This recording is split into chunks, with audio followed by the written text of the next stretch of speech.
Hello everyone in the Fine Network. This is the third episode of a series of 5 podcast talks, and today we will dive into the innovative world of financial SMEs and startups, businesses that are revolutionizing the European tech market. In this episode, we will know more about fintech ventures with two specialists that are also ambassadors of the Fine project. Ali Parandeh, mentor and advisor for startups, and Christos Lytras, consultant and business developer. And as a moderator, we have today Robert McConnell, representing the Fintech Corridor, partner of the Fine project. Thanks, Carolina, for the introduction, and Ali and Christos for being here today. We'll dive straight into a couple of questions and hopefully pick up on some really useful themes that'll be useful for ourselves to discuss and for our listeners who are following the podcast. I'm going to pick on you first, Christos, if that's okay, and ask you the first question. But Christos, could you maybe give us an idea of your understanding of the key stages of a fintech startup goes through from that initial idea, entering the market, and what makes the journey unique in the fintech space? So really picking up on the startup journey that we're all familiar with, but what are the key stages and what's different for a fintech? Yes, sure. Thank you for having me here. It's a great opportunity to have this discussion. What I am thinking is that, first of all, you need to be able to diversify between whether your operating model is a B2B or your operating model is a B2C. Okay, I think there are fundamental differences of how a company will grow in a regulated environment, which is financial technology, when your customers are B companies, B clients, whether that's SMEs or that's corporates, versus whether your clients are consumers, okay, which means individuals. Having said that, they are some basic steps that you will have to go through in order to be able to develop something, an MVP, an alpha product, okay, and have somebody to try it out, okay. And that somebody, whether it's a B customer or a C customer, will need to be able to understand the value of what you're offering and will be, at the end of the day, willing to pay for it, okay. So in general speaking, I don't think that fintech as a space has a huge diversification in regard with the different stages that a company has to go through. There are huge differences in regard of how we build it and how we operate it or how we regulate it, depending on who the customer is. B, corporate SME client, versus C, which is consumer. Okay.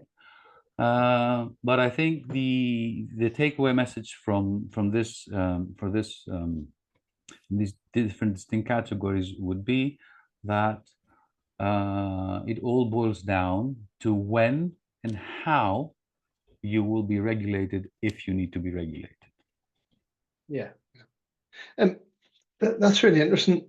Ali, I'm maybe going to come to you and just take a different perspective, if that's okay. So if we think about that quite formal market entry and the regulation and some of the differences that affect fintechs, whether it's in that B2B or B2C space that Christos has picked up on, but from a totally different perspective, from a mentorship perspective, what critical advice do you give fintech founders in the early stages, and what common pitfalls do you see that maybe others could avoid? Okay, thank you, Robert. So I agree with Christos on the points he mentioned, and I would say the advice I go in those early stages is making sure that you have an MVP and that you can get clients to pay for it. Because very often, particularly in fintech and nowadays in many industries, your product needs to be a little bit more robust at times before you can sell or get the interest.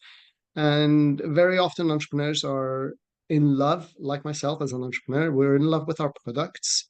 And if you're in love with a product, you just build, and it becomes a big elephant. So getting that validation, getting that first clients to pay is the most important to me. And the couple of the startups I have worked with, I've actually got them to get clients, get them sign contracts. And if you get a signed contract, what you're actually doing is actually you're financing the building of that platform. You can give them a better rate, you can give them lifetime service, because if you're a startup, you're looking at many clients out there. So if you give your first 10 clients free service for life, if they finance your building something that they really need, then you've self-financed and you've also achieved your goals. They've achieved their goals, and you have a product that is needed in the market, and you've validated that need. So that I'm always pushing all founders and all the startups to make sure that they get clients and they get some sort of a contract, some sort of a payment scheme from that client to validate their idea and their product need. Well, Ali, picking up on that, and that is a fantastically innovative early funding strategy for especially SaaS products, or a product that, as you say, can bring a client on board and it's no big impact. They've got clients for life and it's really positive. But raising capital is a major hurdle for startups and for fintech startups. Are there any other strategies that you recommend to help them stand out, their and secure funding, whether it's their pitch or investor outreach, or how do you advise fintech startups to raise capital innovatively, perhaps? Okay, so raising capital is the same for everybody, whether it's fintech, whether it's health tech, whether it's legal tech, it's the same for everybody. At some point of time, some technologies just gain more interest and they become more hot, and investors go after them. Like currently, anything to do with AI and machine learning and all of that is very hot, and people invest in it. But the process is pretty much the same. So I always say, first of all, you don't need $1 million day one. You're not going to spend it. And a lot of startups actually miscalculate how much money they need in the first months, in the first year, and they grossly estimate or overestimate the amount of money they need and how much they can do with little money, smart money. So I break it into chunks, making sure that it's a small. And in the first stages, doing MVP, getting rid of everything that is not needed and getting clients to pay for some of that development. If they can do that, what they have actually done is they've got a validated product. They come to a stage where they can actually now go to a business angel and get the interest of a business angel. So that would be the phase two, where you've built something, you've got a couple of clients, and the business angel gets excited because they can see something working. They've got a few clients paying, and the business angel is what opens your network to selling a few more, connected to a few other investors and maybe venture capitals. And the venture capital gets excited by the fact that a business angel has, backed you. And the business angel is the one who, is really risking the highest. So if they've risked and they think you're going to make it, the venture capital might think, well, yes, it is. So you get yourself to the next step. And stepping it is the most important. And, many financial plans, I would say, are riddled with unrequired sums and personnel and things like that. So I very often go through the financial plan and remove all the unrequired staffing, outsource a lot of the jobs and reduce the amount required, and then stage it. You can make it through staging and through pre-contractual agreements where you get money in and then you develop. No, it's fantastically useful. Christos, I'm going to come back to you, and just maybe from your experience working with fintech investors, what do you think makes a startup particularly attractive? And if you were speaking to founders, what could they do what should they focus on maybe to win investors? Okay, building on what Ali just said, I think that from my experience, there are two sides in the equation. One side is is what I can actually do and I can actually achieve as a founder. Okay, so from that point of view, you need to be looking into minimizing your burn rate, being able to run A/B testing relentlessly to figure out what works and what doesn't work. Okay, try to embed loyalty on the consumer side, for example, inside a product. Okay, so that's one of the things that you can do in regard to how you manage and how you stage your growth and your development product and taking it out to the market and having a few clients for it. Selling a product to financial institutions obviously is not as simple as selling an app, okay? Because we all know that financial institutions are regulated, okay, and they have specific requirements in regard of what kind of software they use at the end of the day and with which type of vendors are they going to work with, okay?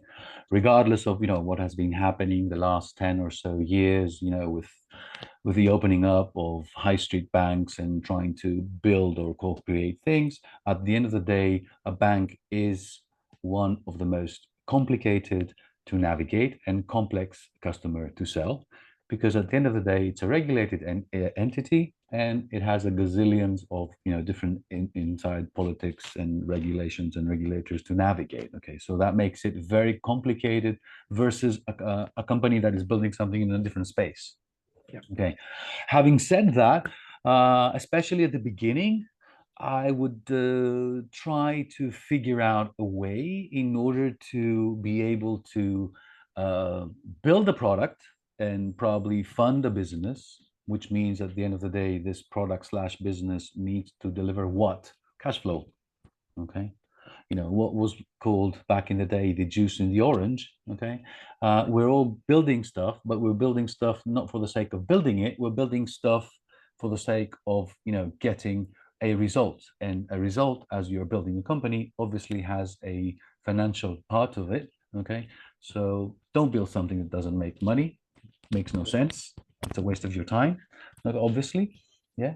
So when you will go outside and you want to to talk to the external environment, I think one of the most key things that comes, the most key takeaway messages that comes to my mind, most important, would be under promise and over deliver. Okay, I mean, we are excited because we're building something. It's new, it's fancy, it's sexy, it's one of a kind, it's whatever else. But you got to control this as a founder, okay, and promise something and deliver something above what you have promised, because that builds trust, whether it's your customers, whether it's your investors, whether it's your own team, to be honest with you. Christos and Ali, you're both saying a lot of the same stuff from very different angles about fintech, about startups, about investment in particular, but you're speaking from a position of experience. But if someone has had a great idea or they've developed a great product, they might know that product, but they won't know the stuff you're now talking about. But Ali, maybe come to you. How does mentorship and advising these startups and these people, how does that help startups navigate these complex environments like we've just discussed? Okay, so I'll pick up on what Christos said. And the main thing for me is, as I said, I strip the financial plan and what they're doing to basics. And many of those things can be outsourced. For example, in the as Christos mentioned, regulations is a big thing, setting up your own KYC, AML, the various different payment gateways. All these you can outsource. All these are available as APIs and software as a service. One of the fintech companies that I have been working with, and I've been an advisor there, B1B, they provide you all of this. You can just come and get it as a monthly service. So you don't need to build it, you integrate it. It's an embedded finance, you integrate services. Now, to integrate services into your product drops your production costs and development costs into nothing. You're not looking at creating teams. You're not looking at reinventing wheels. So this is one way that we do it. And touching up on regulations nowadays, the other company that I have been working with, Platformable, they provide all the regulations you need, and they provide you all the updates. Platformable it's called, and Mark Boyd, he's based in Barcelona actually. He gathers all the regulations from all around the world, and he actually comes up with opportunities and niche markets. So startups can actually take advantage of these very available data, very cheap, accessible pieces of information to their advantage, to find out niche markets, to find out where they can go. And founders, if they're malleable, if they listen, they will actually look for ways of reducing their cost, of outsourcing, of integrating. And that is the best way a mentor can help, is by pointing them in the right direction, because you have the experience. You can tell them, look, you don't need to build a chair, you can hire a chair. You don't need to buy a car, you can hire a car or rent it for the few days that you need. And in the software industry, it's the same. You rent a software for the monthly service that you need or for the transactions that you need.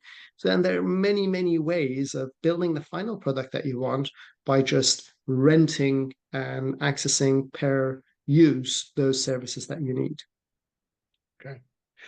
Ali, just picking up on that. So obviously you cross a couple of divides. You're coming at it from a mentorship and coaching point of view, but with a really good knowledge of the market and of the challenges startups face and the things they can do. But if you were thinking about fintech specifically, what are some of the biggest trends you see right now in fintech that startups and founders should be aware of? I can't say I am very well versed in the fintech trends, so to say.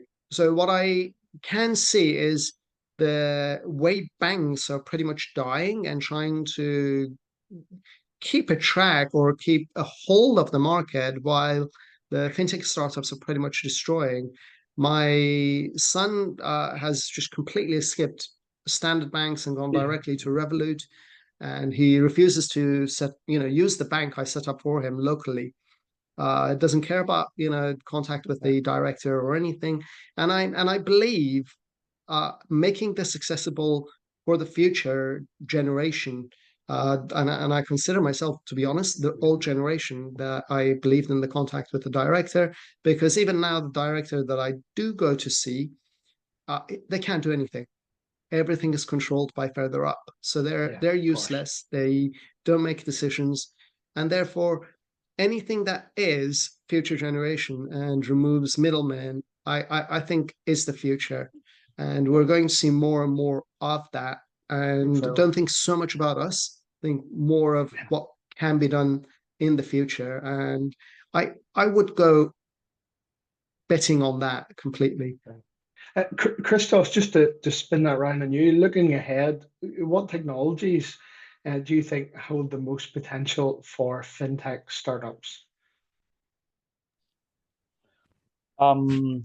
Yeah, that's a very Yeah. interesting question. What technologies?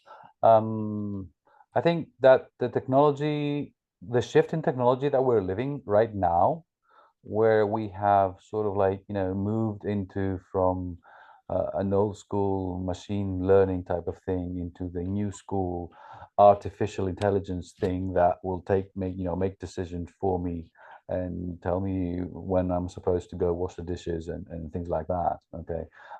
I think this is a fundamental change in the way people think, work, operate. It's going to drive, one time, two time, three time, five time across industries productivity of the white collar worker type of thing. Okay, so if you're looking about the technologies that I believe will make a huge difference in how we build and our products and how we sell our products, I'm a firm believer of distributed ledger tech, which basically takes the middleman away, as Ali mentioned. Yeah. But guess what? If you take the middleman away, you actually take the whole banking system away. Okay, and that is we're not ready for that yet. Okay, and I think on the other hand, the ability of a system to make decisions for me and make informed decisions as a human would, okay, is something that would significantly impact not only how we do our work right now, because technology, the way we have lived it up until now, is a tool that helps a user to do something, easier, quicker, whatever else. Now we are building and rolling out technology that actually gets to the end result. Christos, with that, and both of you, maybe to finish, with that radical change and risk and uncertainty comes massive opportunity. And that's why lots of people are very excited about startups generally, but about disruptive startups in the fintech space. If I could, going to come to you both, but just a really short answer, maybe 30 seconds, 40 seconds, just to pick out in a few words your top piece of advice for fintech founders aiming to succeed in the next few years. So Ali, maybe come to you first. Your top piece of advice for fintech founders aiming to succeed in the next few years. Advice to succeed in the next few years, I would say concentrate mostly on short-term goals, getting clients.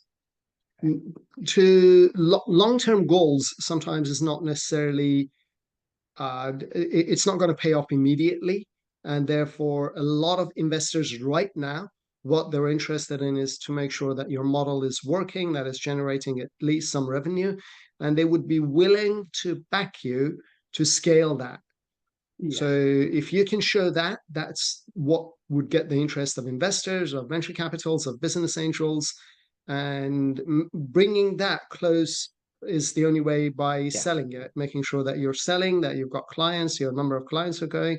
So it would require dividing a little bit more attention from development into marketing and pouring more money into marketing. And the more money you pour into marketing, more money it will generate as revenue for you. So you can then take that money and use some of it for product development and then pour a little bit more of it into marketing. This is one of the things I always say to not just, again, fintech startups, but all startups. However, for fintech startups, I believe because it is changing fast and there are a lot of things coming in, there's a lot of regulations changing constantly. So getting clients, I would say, would be key for any fintech startup. Ali, that's really useful and circles right around on some of your first points about focusing on what's really important to get your business off the ground. Christos, coming to you for the last word on that, really, and your top piece of advice for fintech founders aiming to succeed right now in the next few years. I think, to be honest with you, Ali hit the nail on the head. Okay. Yeah. In any business, you gotta have a paying customer because it means that you're solving somebody's problem. Okay, and you need enough paying customers in order to make a buck out of it, as they say in the States.